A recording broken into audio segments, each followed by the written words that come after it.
सर्वशक्तिमते परमात्मने श्रीरामाय नमः। सर्वशक्तिमते परमात्मने श्रीरामाय नमः। सर्वशक्तिमते परमात्मने श्रीरामाय नमः। सर्वशक्तिमते परमात्मने श्रीरामाय नमः। सर्वशक्तिमते परमात्मने श्रीरामाय नमः। सर्वशक्तिमते परमात्मने श्रीरामाय नमः। सर्वशक्तिमते परमात्मने श्रीरामाय नमः।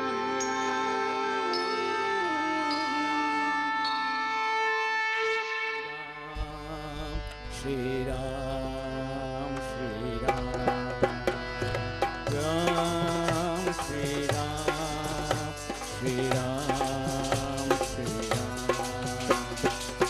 दोनों कर को जोड़ कर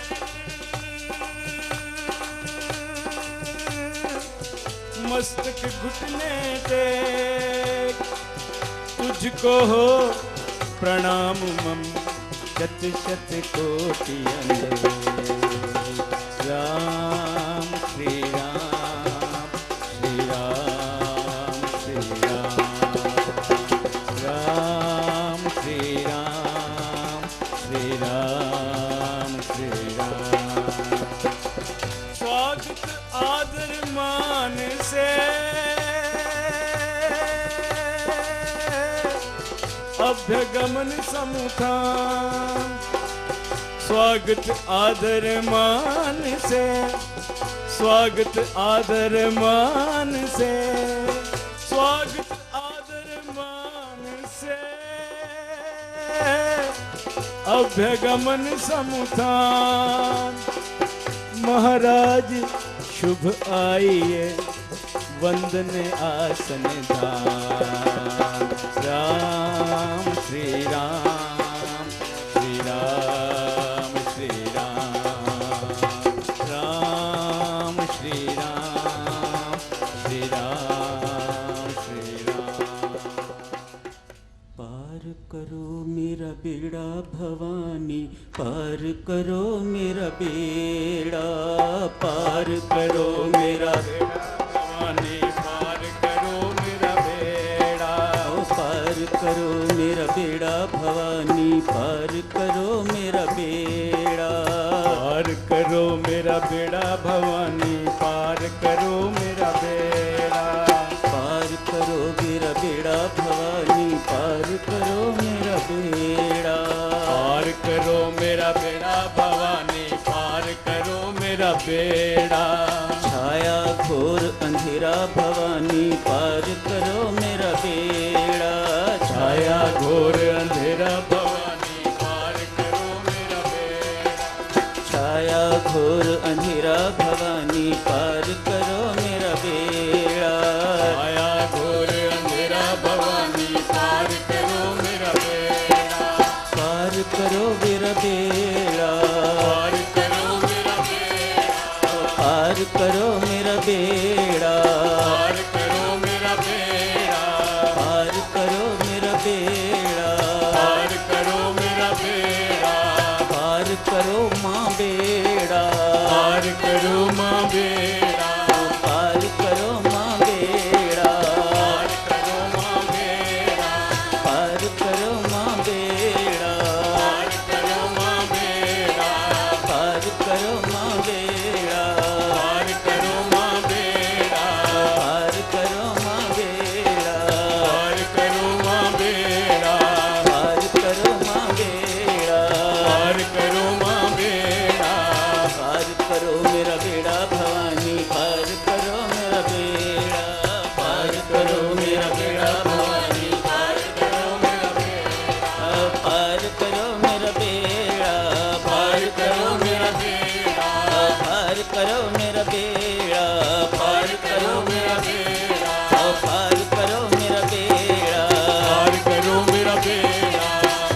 करो माँ बेड़ा, पार करो माँ बेड़ा, पार करो माँ बेड़ा, पार करो माँ बेड़ा, पार करो माँ बेड़ा, पार करो माँ बेड़ा, पार करो माँ बेड़ा, पार करो माँ बेड़ा, पार करो माँ बेड़ा, पार करो माँ बेड़ा, पार करो माँ बेड़ा, पार करो माँ बेड़ा, पार करो माँ बेड़ा, पार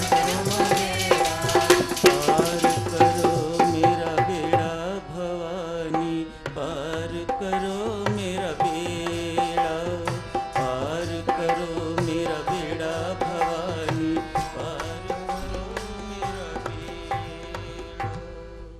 शत शत नमन है मेरी माताओं सज्जनों, आप सबके श्री चरणों में मेरा कोटि कोटि प्रणाम स्वीकार कीजिएगा। माँ, ये भजन सुन लिया ना आपने? कब तक ऐसे तरसाती रहोगी? कब तक रुलाती रहोगी? इतनी मधुमयी है तू, इतनी करुणामयी है तू, बड़ा आश्चर्य होता है। क्या तुझे हम पर तरस नहीं आता?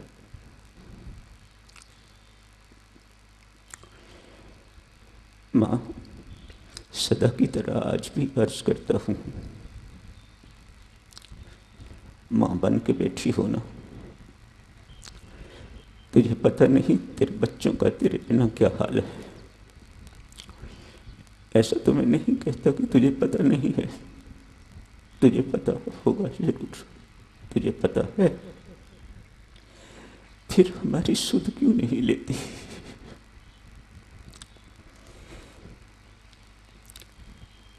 यदि हमारी सुध नहीं लेती तो एक काम कर माँ,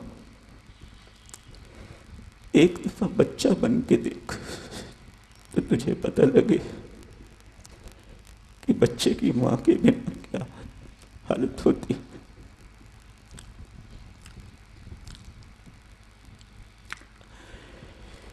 वे मैं कर्म करूं जिससे तू मुझ पर मैया टीछे। यही कर्मयोग है साधकजन, यही भक्ति में कर्मयोग है। आज का दिन, कल का दिन इसी पर चर्चा होगी। जो कर्म परमात्मा को रिझाने के लिए किए जाते हैं, वास्तव में वही कर्म है साधकजनों, बाकी तो भोग है। जो कर्म परमात्मा के लिए किए जाते हैं वे कर्म योग बन जाते हैं। जो कर्म अपने लिए किए जाते हैं, अपनों के लिए किए जाते हैं, वे कर्म भोग बन जाते हैं, कर्म रोग बन जाते हैं। कर्मयोग की चर्चा शुरू करने से पहले साधकजनों, कर्म की चर्चा शुरू करने से पहले आज थोड़ी सी बातें और जानने योग्य हैं, पहले उनकी चर्चा कर लेते हैं। आज एक व्यक्ति स्वामी रामकृष्ण परमहंस के पास गए हैं। ठाकुर, मुझे गीता जी का ज्ञान सिखाइए। ठाकुर कहते हैं, भाई मैं अनपढ़ हूं, मुझे संस्कृत नहीं आती। गीता जी संस्कृत में लिखी हुई हैं, मैं संस्कृत पढ़ नहीं सकता।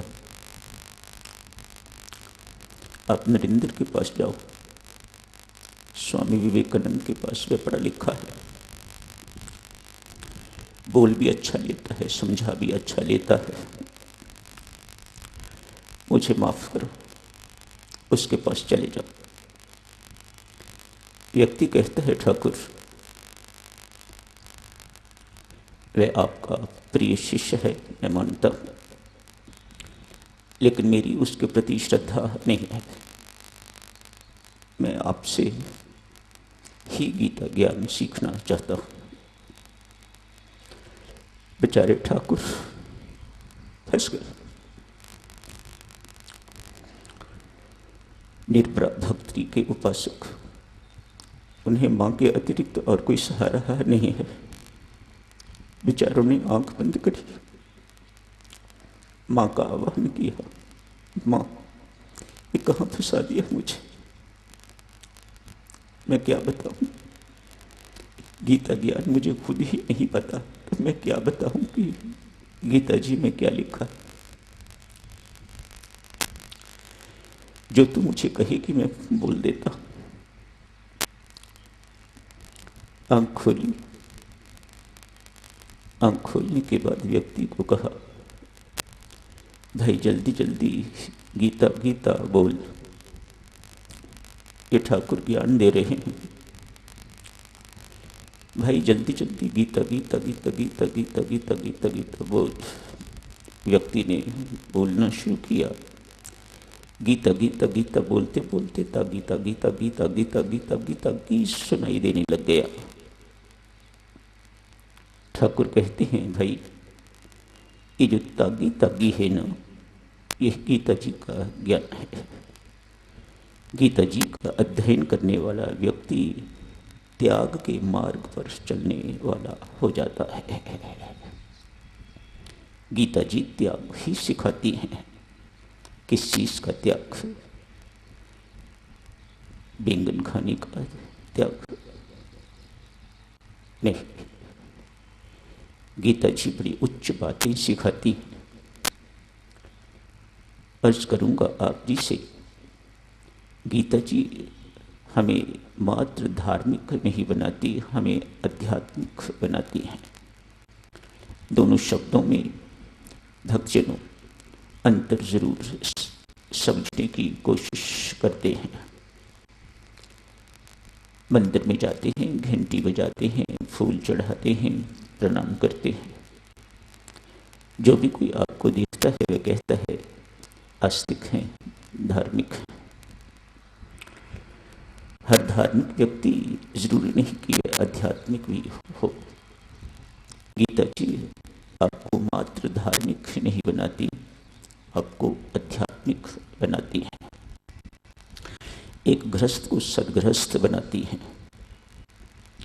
आध्यात्मिक अध्यात्म सिखाती।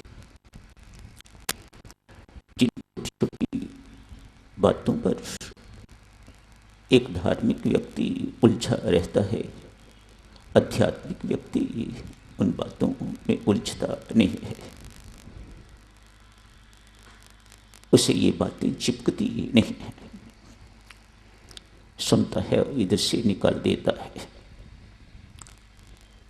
गीता जी सम रहने की प्रेरणा देती है, समत्व की प्रेरणा देती है। भगवान कहते हैं यही योग है, समता में रहना ही योग है। तुम्हें सुख दुख का पता न लगे, हानि लाभ तुझे प्रभावित न करें, सफलता असफलता में तू विचलित न हो, हार जीत इत्यादि जितने भी द्वंद्व हैं तेरे ऊपर उनका कोई असर न करे, तो ये गीता जी की शिक्षा है। गीता जी संसार छोड़ने की शिक्षा नहीं देती। शब्द आया है, गीता जी का अध्ययन करने वाले का जीवन त्यागी जीवन हो जाता है। किस चीज का त्याग? संत महात्मा समझाते हैं बुराइयों का त्याग, विकारों का त्याग, अपनी कमजोरियों का त्याग, विकारों का त्याग, अहंता ममता का त्याग, इत्यादि इत्यादि, अति का त्याग। गीता जी सिखाती है ना, आपको अति का त्याग करना है। अति अपने जीवन में न रखिएगा।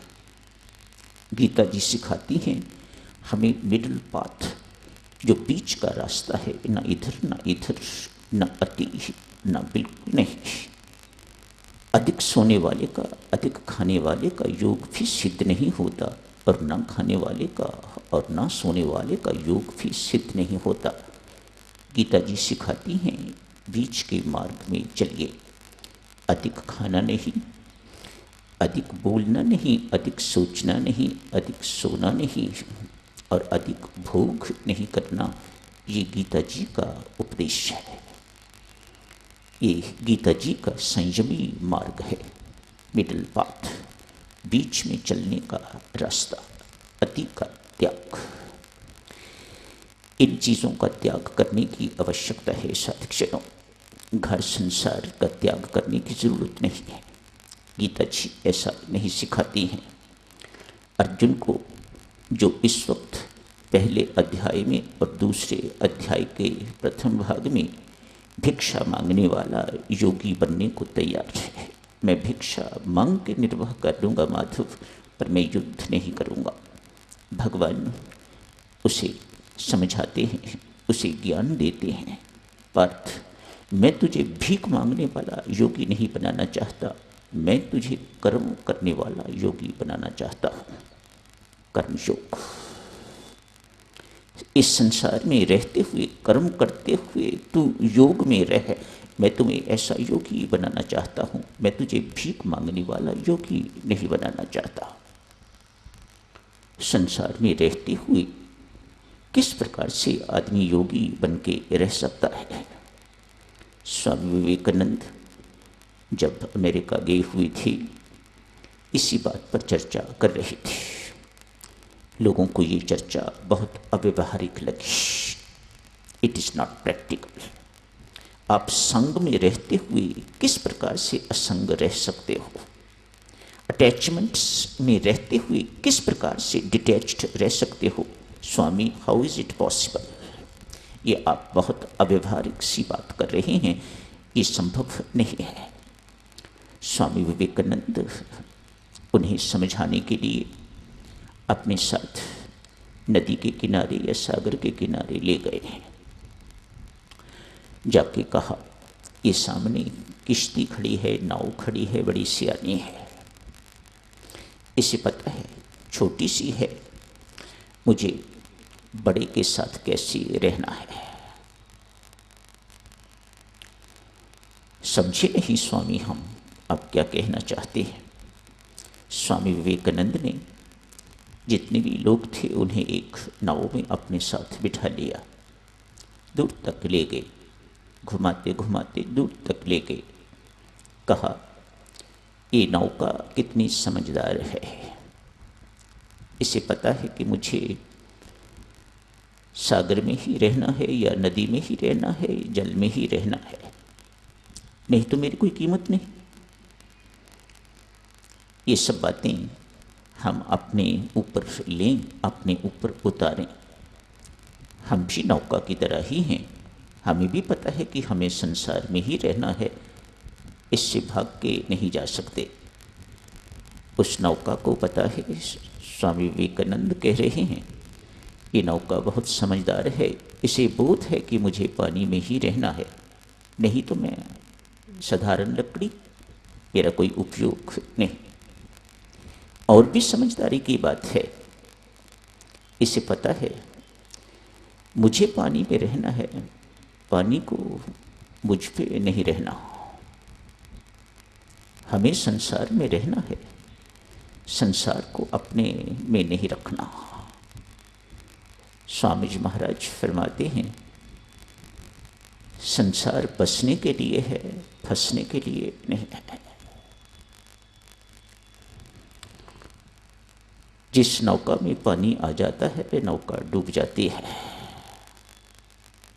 स्वामी विवेकानंद संत महात्मा कितना सुंदर ढंग हम सबको सिखाते हैं कि संसार में हमें किस प्रकार से रहना चाहिए। हम संसार में रहें, संसार हम में न रहे। कितनी चतुराई है, यही देवियों सज्जनों कर्मों का कौशल है।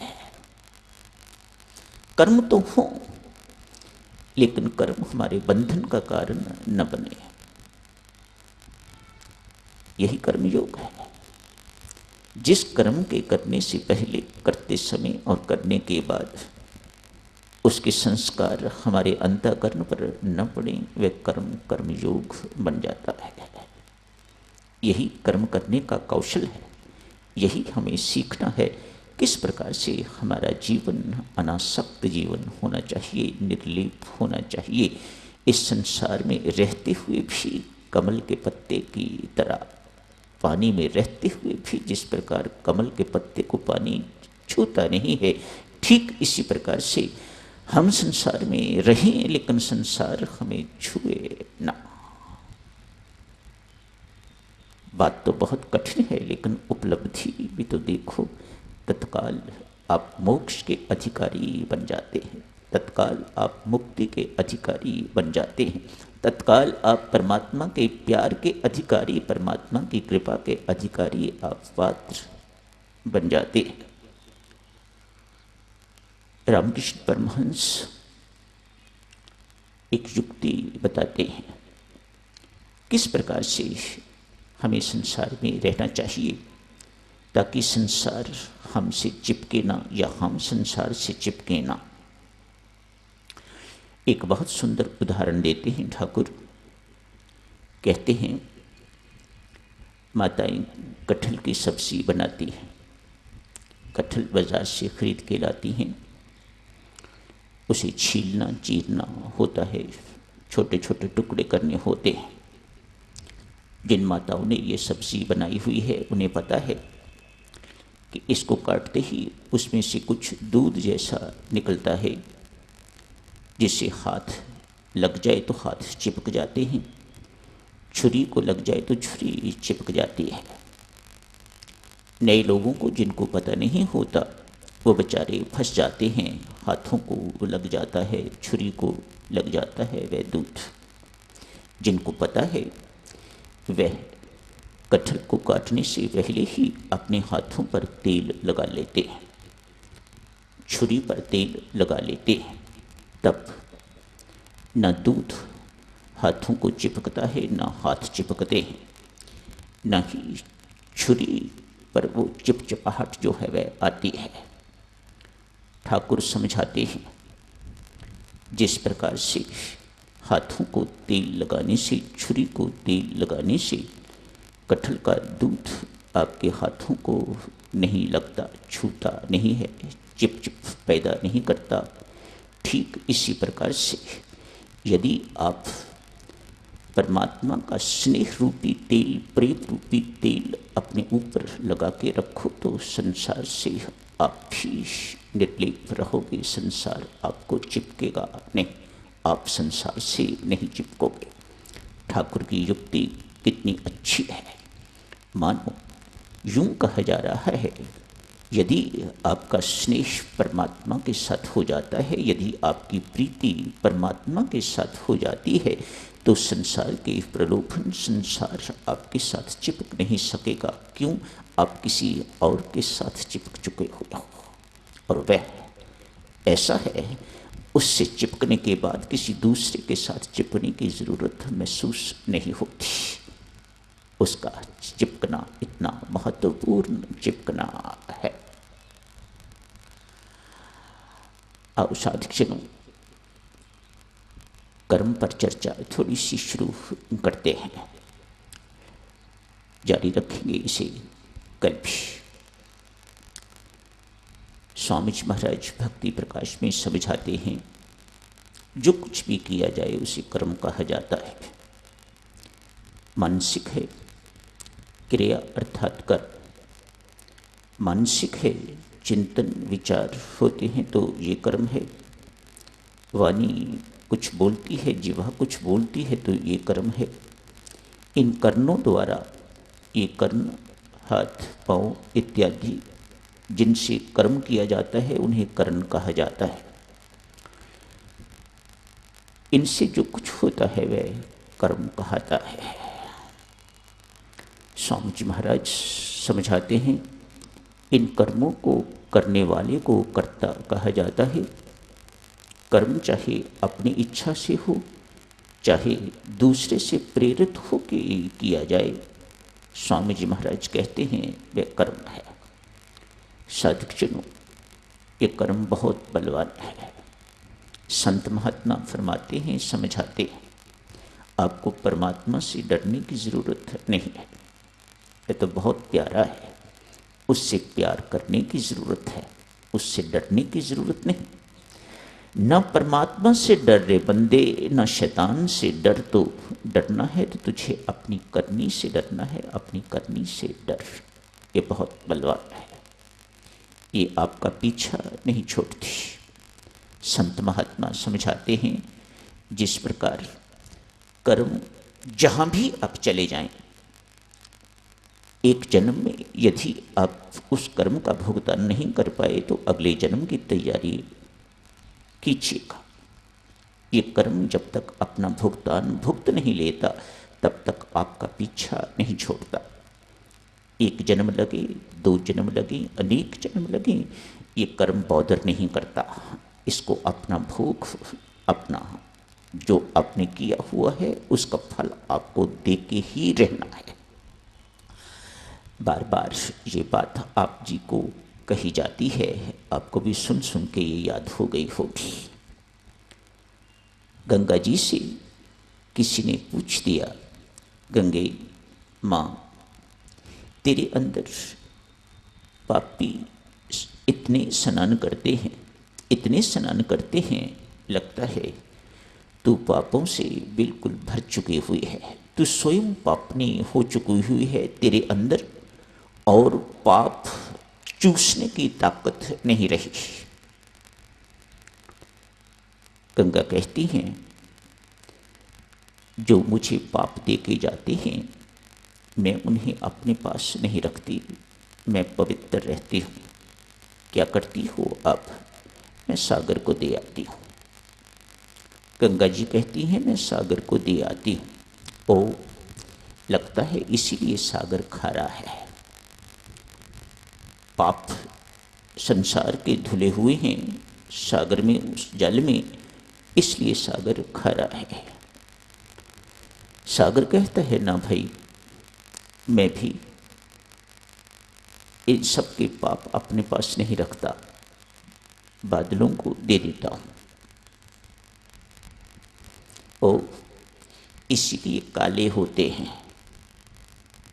इन पापों के कारण बादलों का रंग जब काला हो जाता है, काली घटा छा जाती है, तो अब कितनी घबराहट होती है, वर्षा आई कि आई। बादलों को लोग कहते हैं, भाई इसीलिए आप काले हो जाते हो, क्या करते हो आप इन पापों का? बादल कहते हैं, भाई मैं भी अपने पास नहीं रखता, जिस जिसके होते हैं उन्हीं पर वर्षा कर देता हूँ। ये कर्म जिस प्रकार हमारा पीछा नहीं छोड़ते साधक जनों, हमारा पीछा अर्थात कर्ता का पीछा नहीं छोड़ते, ठीक इसी प्रकार से देवियों संत महात्मा समझाते हैं, गुरु मंत्र भी जन्म जन्मांतर तक आपका पीछा नहीं छोड़ता जब तक आपको परमात्मा से मिला नहीं देता। जिन कर्णों से कर्म हम करते हैं, ये साधक जनों, हाथ हैं, पाँव हैं, जीवा है, मस्तिष्क है, ये सब कर्ण हैं। कुछ बाह्य कर्ण हैं, कुछ भीतरी कर्ण हैं, उन्हें अंतःकरण कहा जाता है। 2 कर्ण, बाह्य कर्ण, अंतःकरण, इनसे आदमी कर्म करता है। कर्म बीज है,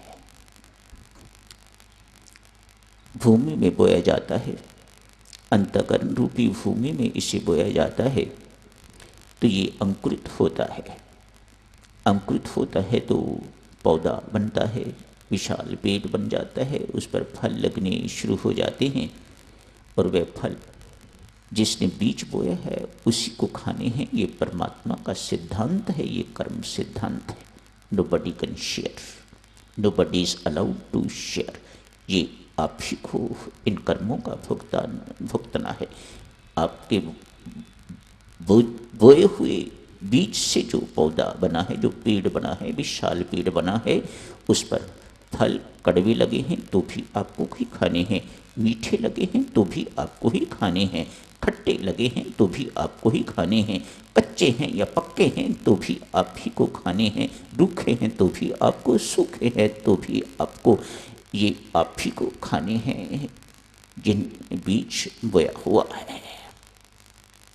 संत महात्मा समझाते हैं, यदि भाई इस बीज को, कर्म रूपी बीज को आप भून लो, आपको भूनने की युक्ति आ जाए, आपको इन्हें उबालने की युक्ति आ जाए, उनका आकार तो बना रहता है लेकिन वह अंकुरित नहीं हो सकते। जो अंकुरित नहीं हो सकते तो वह पौधा भी नहीं बन सकते, पेड़ भी नहीं बन सकते। बीज का आकार तो बना रहेगा लेकिन वे कुछ कर नहीं सकेंगे, वे आपको फल नहीं दे सकेंगे।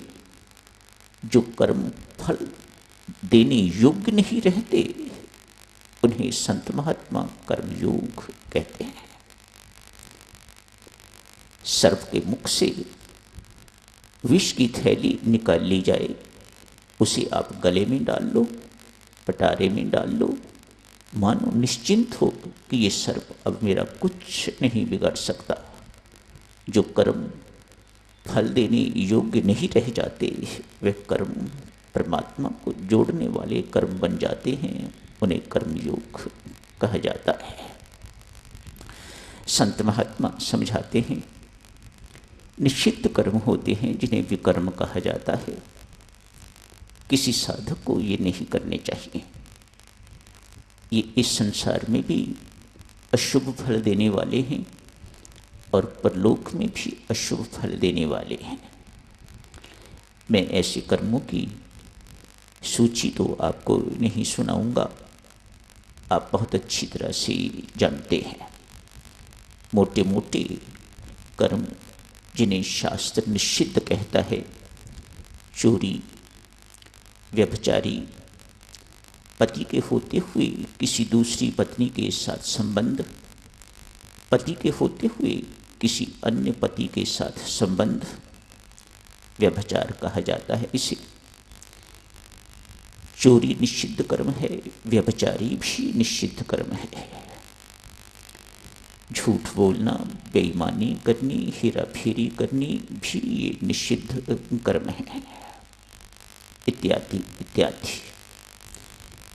थोड़ी सी उदाहरणें आपके सामने रखी हैं। निषिद्ध कर्म कभी नहीं करने, ये यहाँ भी आपको अशुभ फल देंगे, दुख देने वाला फल देंगे, और जहाँ जाना है, हर एक को जाना है, वहाँ भी ये दुख देने वाले ही फल देंगे, कभी नहीं करने। जिन कर्मों के साथ साधकजनों कोई कामना जुड़ी हुई होती है उन्हें सकाम कर्म कहा जाता है। ये सब बातें आप जानते हो, मानो इनका स्पष्टीकरण ही किया जा रहा है। कामना क्या है? स्वामी जी महाराज समझाते हैं, धन्यवाद से लेके स्वर्ग सुख तक की चाह रखनी ये कामना है। स्वर्ग सुख को भी स्वामी जी ने भौतिक कामना के अंतर्गत ही रखा है। हमारी कामना, भक्त की कामना इनके अंतर्गत नहीं है। हमारी कामना बहुत उच्च है। हम परमात्मा की प्राप्ति करना चाहते हैं, नथिंग शॉर्ट ऑफ इट। हम ये मानते हैं कि हमें जिंदगी इसी काम के लिए मिली हुई है, नथिंग शॉर्ट ऑफ इट। हम इससे कम में समझौता नहीं करते। जिसके अंदर इस प्रकार की कामना जागृत हो जाती है उसकी सारी की सारी संसारिक कामनाएं अपने आप दब जाती हैं। जिस प्रकार यदि गुर्दे की पीड़ा होती है, बड़ी सीवियर होती है, बड़ी गहरी पीड़ा होती है, दांत की दर्द आदमी भूल जाता है, सिर की मामूली दर्द आदमी भूल जाता है। क्यों? उसे अब गुर्दे की पीड़ा याद आ रही है, वह इतनी सता रही है, वह इतनी गंभीर है, इतनी अधिक है कि छोटी छोटी पीड़ाएं जो हैं वह उसके सामने कोई महत्व नहीं रखती। ठीक इसी प्रकार से राम मिलन की तड़प यदि हमारे अंदर जग जाती है, उस निरंकार, उस परब्रह्म परमात्मा के मिलन, उसकी प्राप्ति की तड़प हमारे अंदर जग जाती है, तो संसारिक कामनाएं सब की सब खत्म हो जाती हैं, मिट जाती हैं, धीरे धीरे एक एक करके सब खत्म हो जाती हैं। क्या दोष है इसमें? कामना करने में, सुख चाहने में क्या दोष है? संत महात्मा समझाते हैं दो दोष। एक दोष तो ये, कामना हमारे ज्ञान को आच्छादित कर देती है, हमें विवेकी नहीं रहने देती। अपनी कामना पूर्ति के लिए, अपनों की कामना पूर्ति के लिए ही तो आप बेईमानी करते हो, झूठ बोलते हो, रिश्वत लेते हो, रिश्वत देते हो, मिलावट करते हो, दूसरों के पेट में छुरी मारते हो, उनका अधिकार छीनते हो, इस कामना की पूर्ति के लिए। संत महात्मा कहते हैं बेशक आपकी कामना की पूर्ति हो जाए, लेकिन कामना की पूर्ति को कभी परमात्मा की कृपा नहीं मानना। परमात्मा की कृपा कामना की पूर्ति में नहीं है, परमात्मा की कृपा उस कामना से छुड़वाने में है, कामना की निवृत्ति में है। याद रखो इन बातों को। ये कामना हमारे विवेक, हमारे ज्ञान को आच्छादित कर देती है। गीता जी फरमाती हैं, एक छोटी सी उदाहरण देखिए, लुधियाना नगर की ही ये उदाहरण है, सच्चा दृष्टांत है साधकजनों। एक युवक, 1984-85 की बात होगी, एक युवक यहाँ किसी कपड़े के व्यापारी के पास नौकरी करने लग गया है।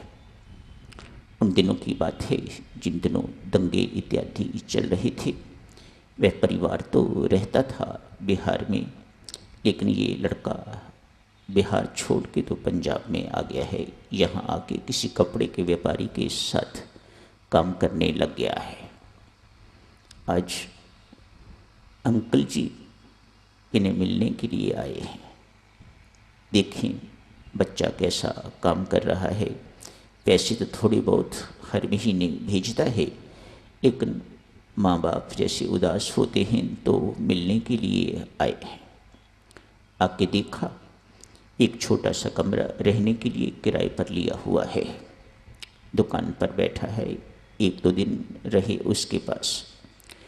पूछा, बेटा कितनी तनख्वाह मिलती है, क्या हिसाब किताब है? कहा, पिताश्री, अंकल जी तनख्वाह तो 1500 ही मिलती है। तनख्वाह तो इतनी ही मिलती है, लेकिन ऊपर से काफ़ी हो जाता है। वह कैसे बेटा? मालिक हैं जो, उन्हें अधरंग हुआ है, पैरालिसिस हुआ है। वह दुकान पर ज़्यादा से ज़्यादा व्हील चेयर में 2 घंटे के लिए आते हैं। सारा दिन मैं अकेला ही होता हूँ।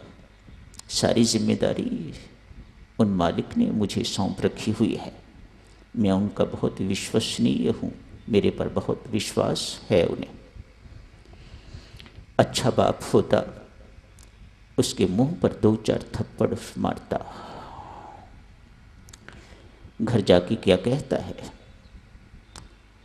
भली मानुस पत्नी को, घर वालों को जाके सुनाता है, तनख्वाह तो बेशक 1500 रुपये यही है, लेकिन ऊपर से बहुत हो जाता है। इसलिए परमात्मा की बड़ी कृपा है, जब राम देता है तो फिर किसे कमी रह सकती है। मैं इतना ही पूछता हूँ साधकजनों, यदि ये परमात्मा की कृपा है तो परमात्मा का कोप क्या होगा? ये क्यों हो रहा है? उस बड़े बनने की कामना ने, उस महत्वाकांक्षा ने आपको के ज्ञान को आच्छादित कर दिया है, ढक दिया है, कवर कर दिया है। वह ज्ञान अब ज्ञान नहीं रहा, विवेक युक्त नहीं रहा, आपका विवेक काम नहीं कर रहा। सकाम कर्मी का ज्ञान आच्छादित हो जाता है। सकाम कर्मी की सारी कामनाएं, बच्चे लोगों, कोई मुश्किल बातें आप जी से नहीं कही जा रही। जिस प्रकार, जिन सरलता से मैं स्वयं समझ पाया हूँ इन बातों को, उसी सरलता से मैं आप जी को अर्ज कर रहा हूँ। इन बातों को सुनो, और पुनः कहूँगा, कल भी आपसे अर्ज की थी, इनको सुनने का तभी फायदा है यदि आप अपने इन जीवन में इनको उतार सको। यही प्रार्थना करूँगा, आज भी, कल भी, सदा करता रहूँगा जब तक जिंदा रहूँगा। सदा यही प्रार्थना करता रहूँगा, जो सुनो, जो पढ़ो, उसे अपने जीवन में उतारने की भरसक कोशिश करो। यदि ये जीवन में नहीं उतरती तो इन पढ़ने का कोई लाभ जो है वह नहीं होने वाला, ये याद रखो। पुनः कहूँगा, बेशक भगवान कहीं पढ़ने मात्र से, सुनने मात्र से बहुत लाभ होता है। माफ़ करे मुझे परमात्मा और माफ़ करे मुझे आप।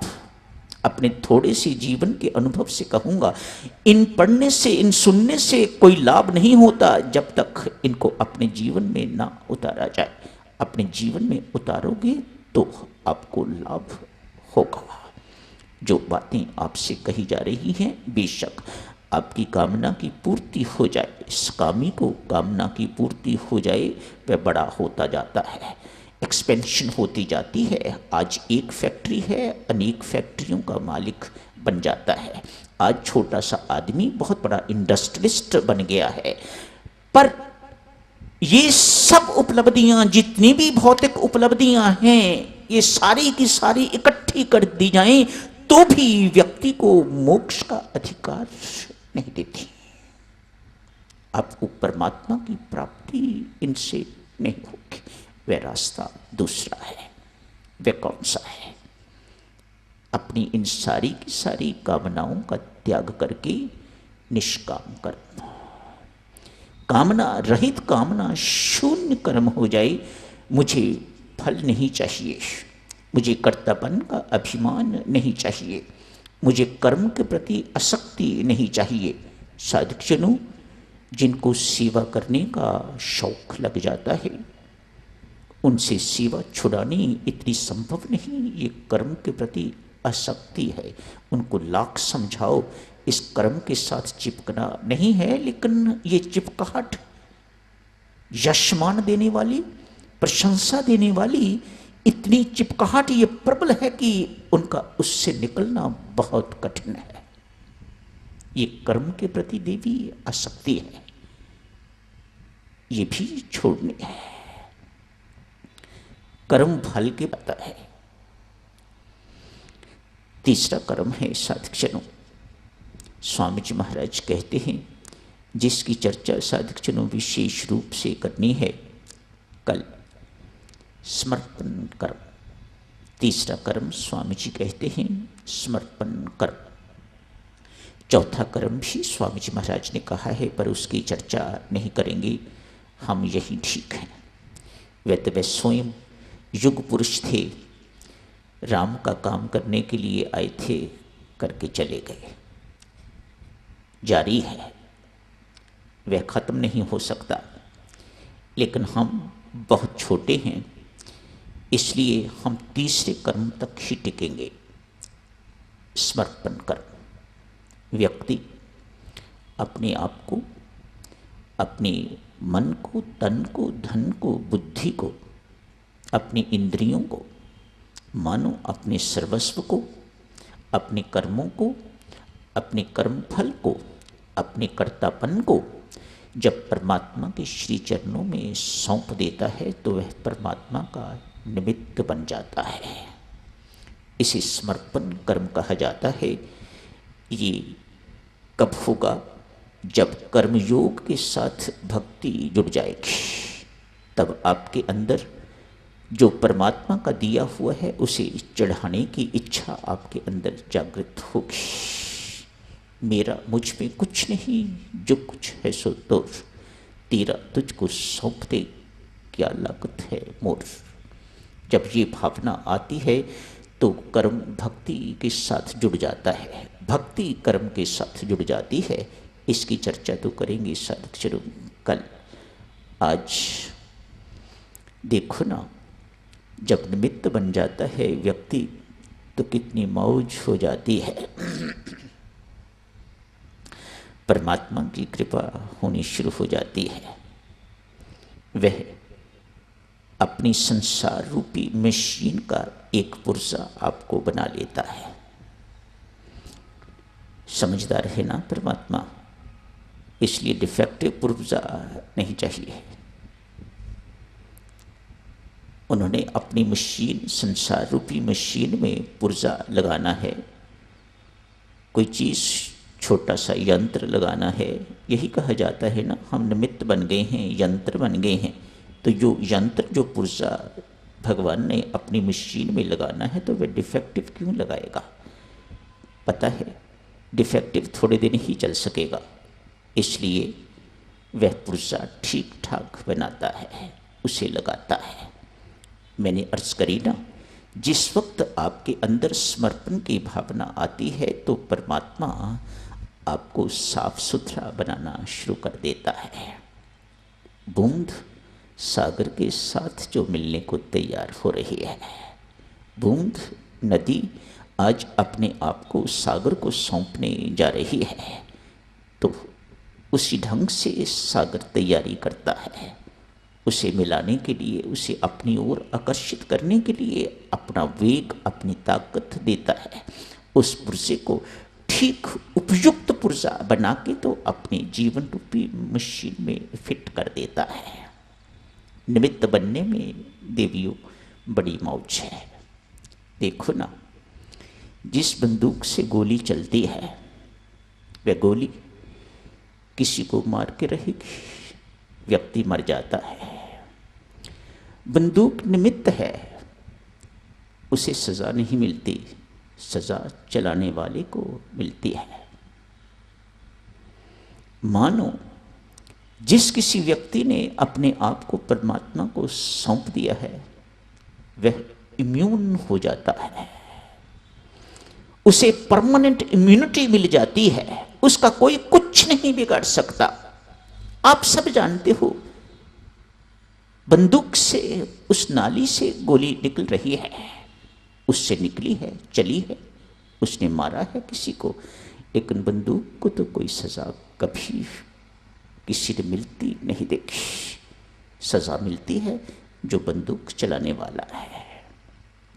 सबके पास बंदूकें तो नहीं है, कारें तो सबके पास हैं, लगभग कोई ना कोई व्हीकल तो है ही।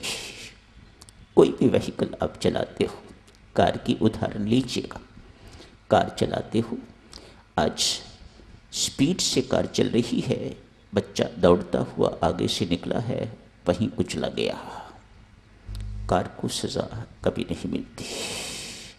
कुचला तो कार नहीं है, बच्चा जानता है इस बात को, कुचलने वाली तो कार है, लेकिन उस कार को सज़ा नहीं मिलती, सज़ा कार चलाने वाले को मिलती है। समर्पण की कितनी मौज है।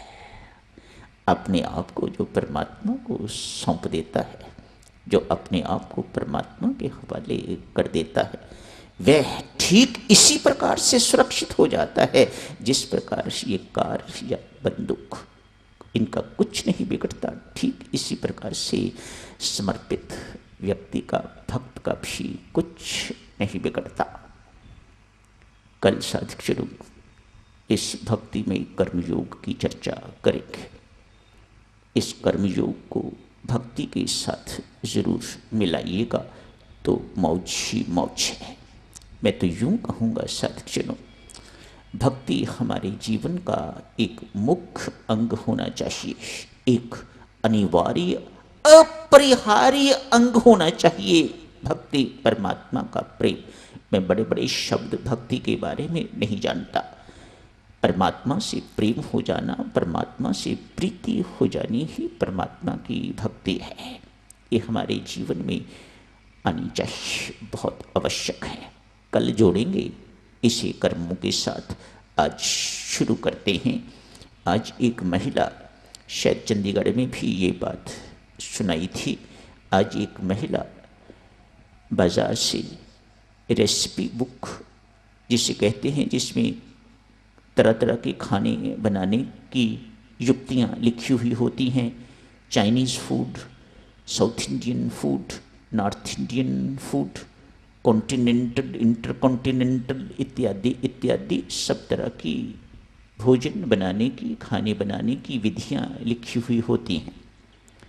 आज एक महिला खरीद के ले आई है वह किताब, और किसी संत महात्मा के आगमन पर आज सोचा महात्मा आएंगे, आज उनको गाजर का हलवा खिलाऊंगी गरम गरम।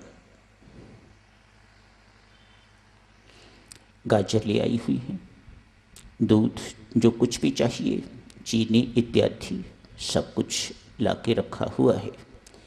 लिखा है गाजर छीलो, उसको कद्दूकस करो, सब कुछ वे कर रही है। उसमें ये मिलाओ, उसमें वो मिलाओ, उसके बाद उसे चूल्हे पर रख दो, पक जाए, ये करना, तब उसमें ये डालना और गाजर का हलवा बहुत स्वादु तैयार हो जाएगा। कर रही है, सब कुछ कर दिया है, चूल्हे पर, गैस पर कहो, रख दिया है उसे। संत महात्मा जिस टाइम पर आना था थोड़ा उससे पहले आ गए।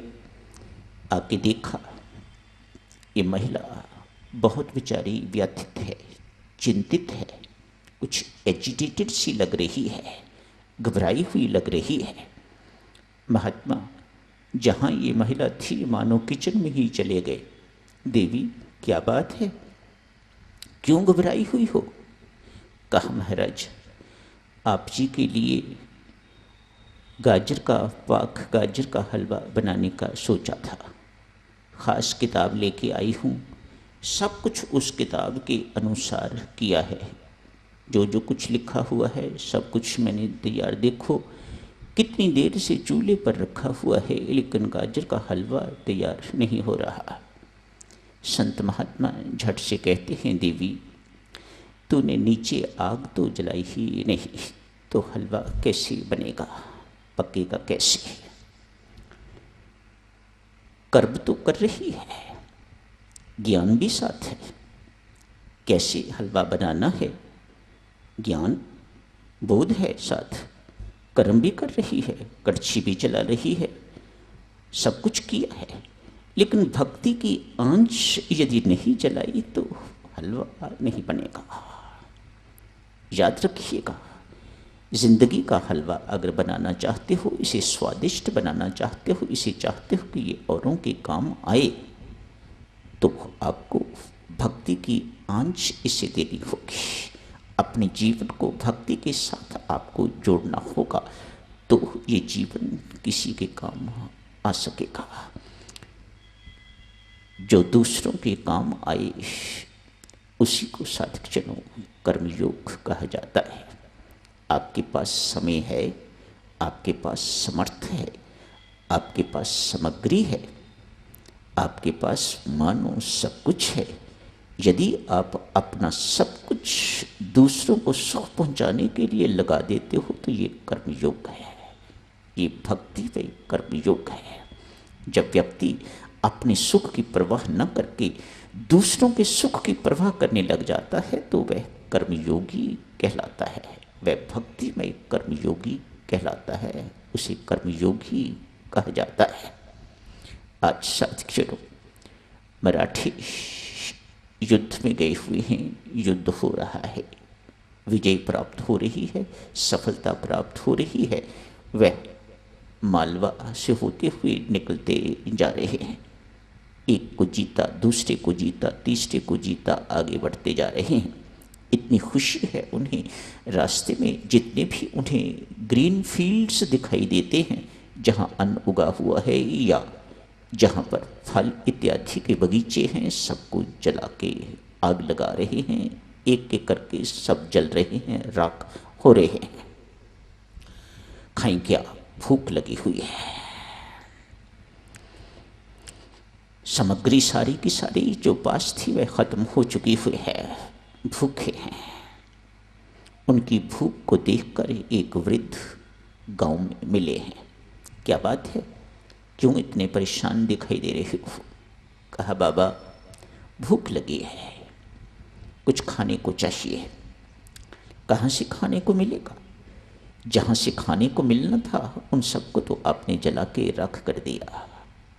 बगीचे आपने जला दिए, नहीं तो मैं ताज़े फल आपको तोड़ के देता। देखो कितने सारे सब आपने जला के राख कर दिए, सब नाकाम कर दिए आपने।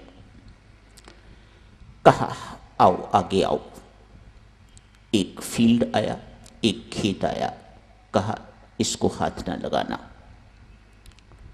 और आगे आओ। दूसरे जाके कुछ फल भी लगे हुए थे, कुछ और अनाज इत्यादि भी उसमें लगाया हुआ था। ऐसा करते हैं साधक जनों, दोनों की ग्रोथ, दोनों उपज लोग करते हैं। पेड़ भी लगा लेते हैं, कहीं कुछ फल मिल जाता है और फिर अन्न इत्यादि भी उपजा लेते हैं। इसमें से जो कुछ भी आपको लेना है ले लो। सैनिक पूछते हैं बाबा पिछले वाला खेत भी तो बिल्कुल ऐसा ही था जैसा ये, आपने पिछले खेत को उसमें से कुछ लेने के लिए क्यों मना कर दिया और इसके लिए क्यों आग्रह कर रहे हो कि इसमें खाओ, ये खाओ, जो कुछ भी आप जितना भी खाना चाहते हो खाओ। कहा बेटा पिछला खेत गांव के एक गरीब आदमी का है, ये मेरा है। जब साधक जन आपको अपनी चिंता न रहे, दूसरों के सुख की चिंता हो जाए तो इसे कर्मयोग कहा जाता है। ऐसे ही कर्मयोग ही बनना है हमें। अपने सुख की चिंता न करके दुख सह के भी दूसरों को सुख पहुंचाना, ये कर्मयोग है। मत सोचिएगा आप घाटे में रहेंगे, जितना दूसरों को सुख दोगे आपको परम सुख मिलेगा। आपको सुख नहीं देगा परमात्मा, आपको परम सुख देगा। क्यों? आप दूसरों को सुख बांट रहे हो तो मैं आपको परम सुख दूंगा। यही कर्मयोग है साधक। कल भक्ति में कर्मयोग की चर्चा करेंगे, समर्पण की चर्चा करेंगे, भक्ति की चर्चा करेंगे, ताकि भक्ति में कर्मयोग हो जाए। साधक जनों मेरी आदत नहीं कि टॉपिक को ख़त्म कर दूं। मेरी आदत कुछ इस प्रकार की है, थोड़ा सा सुना के तो फिर ख़त्म करूं, ताकि बाकी की उत्सुकता रहे कल सुनने के लिए।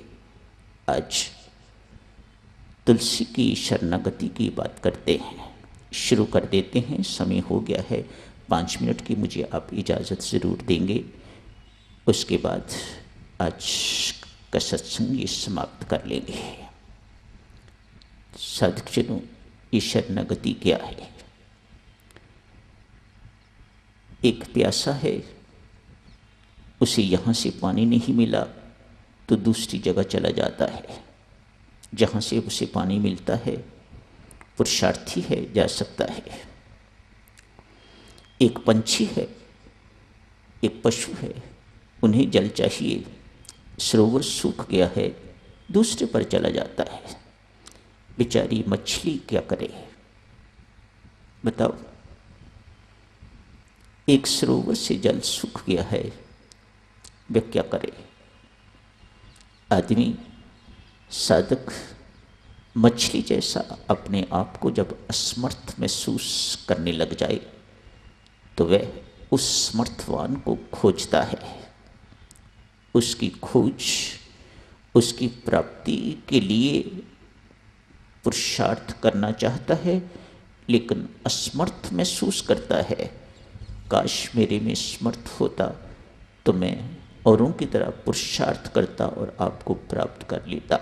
मेरी हालत तो उस मछली की तरह है जिसे जल न मिलने से वहीं तड़प तड़प के, वहीं फड़फड़ा के तो ख़त्म हो जाती है। इसको शरणागति कहा जाता है। मानो एक बूंद आज सागर में मिल गई, सागर में उसे प्रवेश मिल गया है। तुलसी आज सुबह सुबह ही साधक जनों भगवान के घर चले गए हैं। जाके ऊंची ऊंची बोल रहे हैं, प्रभु द्वार खोलो, मुझे भूख लगी है। अंदर से आवाज़ आती है, लोगों के सोने का समय है और तेरी ये भूख का समय है, कैसा समय है? तुलसी कहता है, महाराज समय तो उसका हो जिसका जीवन में कोई नियम हो, मेरा तो कोई नियम ही नहीं है। मैं जन्म जन्मांतरों का भूखा हूँ, जन्म जन्मांतरों का प्यासा हूँ। द्वार खोलिए और मेरी भूख प्यास को मिटाइएगा। संसार में अकाल पड़ा हुआ है, अकेला तू ही क्यों आया है? ये आपस में वार्तालाप हो रहा है, कल जारी रखेंगे साधक जनों। अंदर से आवाज आई है, अकाल पड़ा हुआ है तो और क्यों नहीं आए? तुलसी कहते हैं, महाराज और तो चाट इत्यादि खा के अपना गुजारा कर रहे हैं, गोलगप्पे खा के, समोसे खा के, टिक्की खा के अपना गुजारा कर रहे हैं। मैं नहीं करूँगा। मैंने सोचा है खाऊंगा तो बढ़िया खाऊंगा। संतों महात्माओं ने कहा है, राजा राम इतना देते हैं, एक ही बार में इतना देते हैं कि फिर कभी कहीं से मांगने की जरूरत नहीं होती। जो संतों महात्माओं ने कहा है उसको परखने के लिए आया हूं। द्वार खोलिएगा। यहीं समाप्त करने की इजाजत दीजिएगा।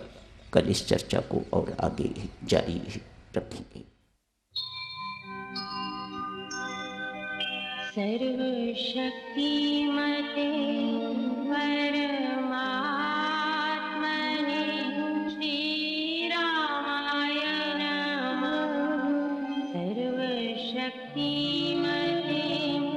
परमात्मने श्रीरामाय नमः। सर्वशक्तिमते परमात्मने श्रीरामाय नमः। सर्वशक्तिमते परमात्मने श्रीरामाय नमः। सर्वशक्तिमते परमात्मने श्रीरामाय नमः। सर्वशक्तिमते परमात्मने श्रीरामाय नमः। सर्वशक्तिमते